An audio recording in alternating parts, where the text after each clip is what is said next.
Hello students, the question is from operating system.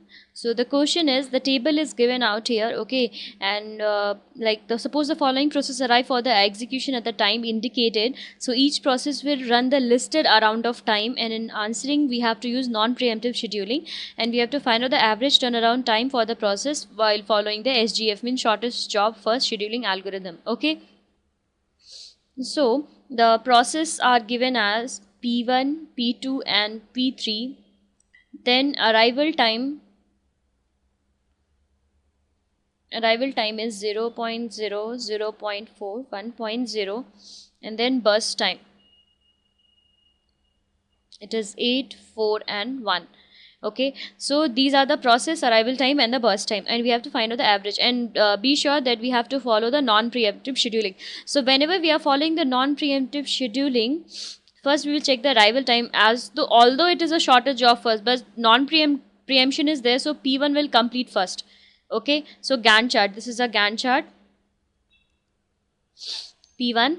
Okay, then after P1, after completing P1, so already at 1 P3 has arrived, and it has the shortest job also, so P3 will complete first, so 9. So rest will be given to P2, so P2 will be executed till 4, so it will be 13. Okay, so this is the Gantt chart. So the turnaround time will be the arrival time plus the what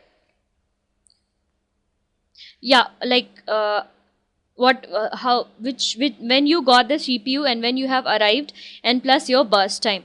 Okay, so it is arrived at it got CPU at 0 and it arrived at 0.